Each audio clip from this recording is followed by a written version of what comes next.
There's a story in the book of Mark, and it's another one of these kind of amazing stories. But it's a little bit sketchy on the details. It's one that we all know. But it's an important one to hear again and again.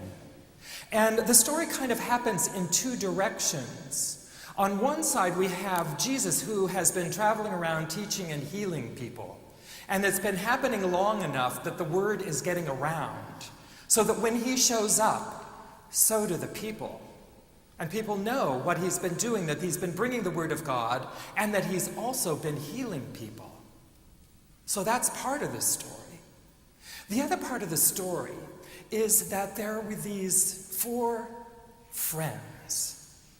These four friends of another man who was paralyzed. And they had heard the stories about Jesus and the amazing thing that he was doing. And what they wanted was healing for their friend. They were so committed to that they were willing to pick him up on some sort of pallet or mat or whatever he was probably lying on and carry him to the place where Jesus was teaching and healing people. Carrying him.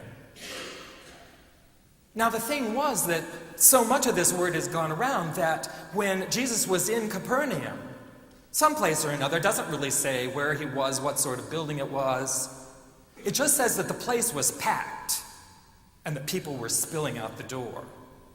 So here come these four people carrying this man on some sort of stretcher. They get to the place where Jesus is, but they can't get to Jesus. And so what do? Somehow, they get themselves up to the roof. I just hope there were stairs. And I don't really know what the roof was made of. But let's say, for example, let's take the easiest possibility, that it was thatch, that it was leaves and branches and that sort of thing. So at least they weren't having to drill through something. But still, they had to open up a hole, because they were gonna take this guy on the stretcher and lower him through a hole in the roof. A hole in the roof that was evidently covering a room full of people. And, that would take, kind of a sizable hole. People weren't as tall as I am at that time, but you couldn't, put him in feet first. You would have to have a hole wide enough and long enough so that he could be lowered down. And I just sort of presume that since the four guys were on the roof, that people down below might have also been helping him get down there. And so they did that. They made a hole in the roof and they lowered this guy practically down into Jesus' lap. And Jesus was impressed. Jesus was impressed by the lengths to which these people had gone through to get this paralyzed man close to him. And that was the thing. He said, I am impressed by your faith. And you will be healed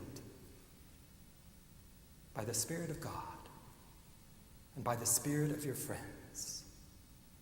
You will be healed. And the man stood up. And he picked up this mat. And he was able to walk away on his own steam. We tell this story because it's such a wonderful illustration of what happens when the community cares. And this has been so much of what Charlotte's ministry has been in this congregation.